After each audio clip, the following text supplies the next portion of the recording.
The Urbanization Project it's an institute, and it's also kind of, I like this think, do, tank. We're a think, do, tank, right? So we have Urbanization Project, to give a little background. We have two main kind of areas of inquiry. So we have these country initiatives, which are the urban expansion initiatives, where we provide free technical assistance to rapidly growing medium-sized cities to help them prepare for their spatial expansion.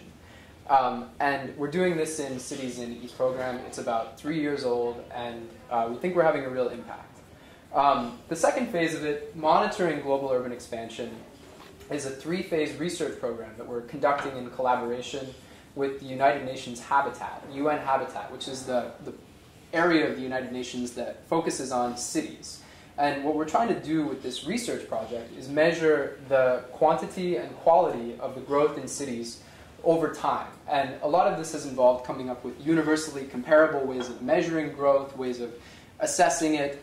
So the talk that I'm going to give as an introduction to this conversation is basically a hybrid of both programs. So I'm going to give a summary of our findings regarding the quantity of growth in cities, and then talk about some of the strategies that we use to try to manage that growth, complete results. And the first thing that we did in phase 1, when we decided that we were interested in studying cities, is make a list, right? We started by making a list of all the cities on Earth with populations greater than 100,000 people. And we call this our universe of cities. And the second thing we did, after we realized that there's actually quite a lot of cities on Earth with populations greater than 100,000 people, is come up with a stratified sample of 200 of them that we study. And this is it's a statistically significant sample. So we combined, they have a total population of around 2.5 billion people, and there's 4,000, as of 2010, there's 4,039 cities on Earth with greater than 100,000 people in them. And you're probably familiar with this trope or statistic that 50% of people now live in. So this is where having the cutoff of 100,000 for the city size comes into play. We have, like I said, we have 4,000 cities with greater than 100,000, but the United Nations Population Division actually estimates that there are about 500,000 organized human settlements with less than 100,000 people in them. So that's sort of where that other billion probably can be found. And these are units that have governments, some kind of administration that's reporting population figures. So of these 4,039, 438 of them are in India. So that's 11% of the universe of cities is in India. And they contain around 20% of India's people. So 20% of the population lives in these cities of greater than 100,000. And out of these 438 cities, there's 106 of them that are growing rapidly, which means for us that they're growing at 3% a year or greater. And these are the 106. And you know, when I initially looked at this slide, I thought, that's not 106 dots. But I actually counted them. It is. It's 106 dots. So a 3% growth rate means that the population of these cities will double in 20 years. So there's 106 cities that will double in 20 years. And this is our sample of 200 cities. It's distributed across 8 world regions, which are approximating the World Bank regions. It is in 80 countries, and it contains more than 600 million people.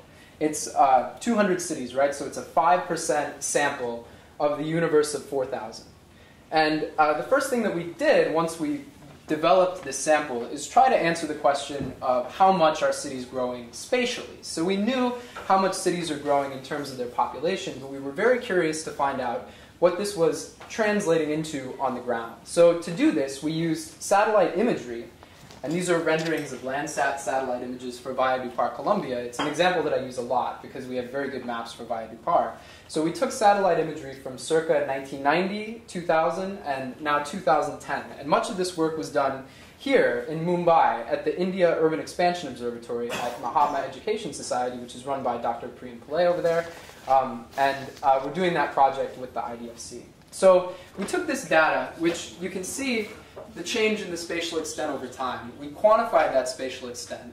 When we combined this with population information, we were able to say something about population density. And this, by the way, I promise this is the most technical part of our falling. They're going down. Specifically, they fell from around 144 persons per hectare, which is the standard measure that we use, in 1990. Change in density varied widely by region. And what you're looking at here in purple would be the 1990 number with error bars. And then in this yellowish color was the 2000 number by our world regions with a special, let's see. I thought we had a breakup in China, but we don't. Yeah, and then with the world density over there. So the South and Central Asia region, which contains India, densities started at 280 persons per hectare in 1990 and fell to 220 persons per hectare in 2000. So in the year 2000, population densities in India were still almost 10 times higher than those in the United States. So, okay, there's kind of a who cares moment, right? What does this mean? Like, what does this actually mean for India? Well, first let's think of it as a percentage. So this drop translates into a density decline of around 2.7% per year. At the same time, cities in India are adding population at an average rate of around 2.4% per year, meaning on average, the populations of Indian cities will double in around 25 years. So in general, in my opinion, these are both good things. In India today, people are moving to cities on purpose. They're looking for jobs or education or services. Generally, they're doing it with an eye toward improving their quality of life. And the major causes of the density decline are increased wealth and improved access to transportation. So in short, people are becoming wealthier and better connected. Our comparison of global densities highlighted a schism here. So in much of the planning literature, and I'm an urban planner by training, in much of the planning literature in the developed world, people bemoan the fall in densities. And it's actually true, particularly in North America, Australia, and New Zealand. Falling density traveled to the American Southwest, for example, or to Australia. It's led to very car-dependent development, intensely car-dependent development. In fact, a recent piece of research that we produced at the Urbanization Project seems to indicate that our metropolitan labor markets are actually dependent for their efficient functioning on individual transportation.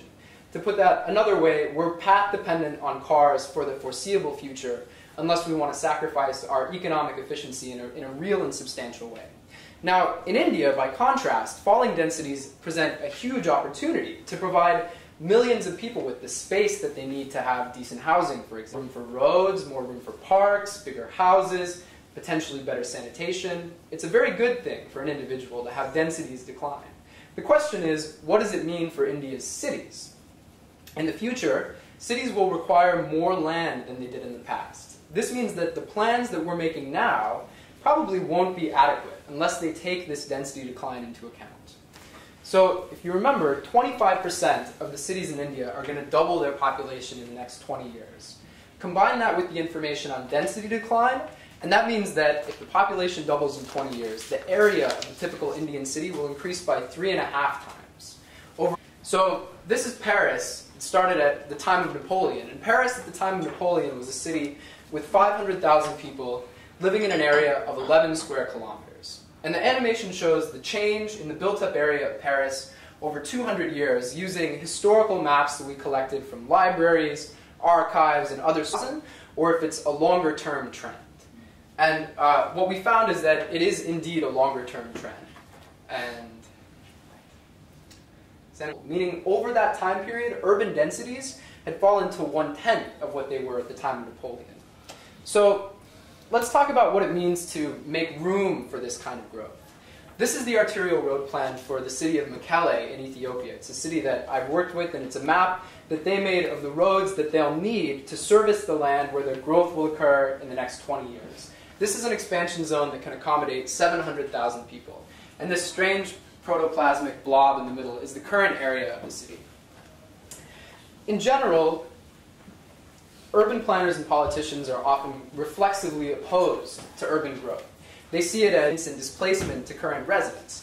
Unfortunately, this has actually been tried before. Many people have tried this containment strategy, and history is not very kind to the idea. A good early example, in the 16th century, Queen Elizabeth decreed that there was to be no urban growth outside the gates of the city of London. And of course, as we all know, that was a very successful policy. No. Since that time, since the royal decree was issued, the city of London has increased in its area by 1,000 times. In China, under their hukou system in the 1970s and 80s, Unfortunately, this requires some draconian measures. In the case of the Hukou system, you had to be living where your residence permit said you were living in order to get a ration card so you could receive food. Obviously, in democratic governments, this is not a realistic strategy. A more realistic strategy, and one that's fundamentally more just, is one that acknowledges the right of every citizen to freely migrate within the borders of their own country. And we call this the making room paradigm. So we frame this making room paradigm in terms of 4 propositions. And I tend not to read the text on slides, so I trust that you all can read the text on slides. The first one, of course, is this, the inevitable expansion proposition. And probably the basic idea here is that containing the expansion of cities is neither possible nor desirable. And probably the best response is to make room for this growth. And one of the finest examples of this is coming from my own city, which is New York City. And in 1811, New York City appointed 3 commissioners. One of them was this Gouverneur Morris, the hard-boiled fellow in the upper right-hand corner. And they hired a surveyor, and they plotted a grid of streets that stretched from the very bottom of Manhattan, where the city of New York existed at that time, occupying about 4 square kilometers, stretched from the bottom all the way up to the top of the island. And they called the grid the Commissioner's Plan, and it expanded the buildable area of Manhattan 7-fold. So people estimated at the time, in 1811, they estimated that it would take 500 years before the city stretched all the way to the top of Manhattan. In truth, the area was almost fully built up by 1890, and in what you could only call a rare act of vision, the city expanded their grid yet again in 1930, which is this second plan. They added extensive areas on the mainland, plotted them, and increased the size of this planning recommendation that's based on an extremely unique city in the United States. The lesson here is not that all cities will become New York. Most cities will not become New York. But the point is, when cities are planning for their urban expansion, it's better and safer to err on the side of more growth, because in the subset of cities that do become very large, and it's hard to predict which ones it will be, it's extremely important to have an orderly system in place for managing this expansion. Which kind of brings us to the second principle, this principle of sustainable densities.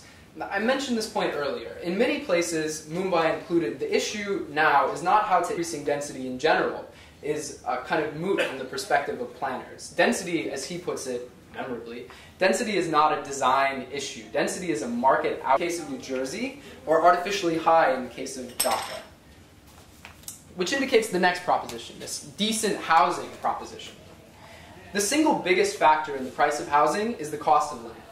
So it stands to reason that if land is made more affordable and more abundant, more homes will be built and housing will also become more affordable.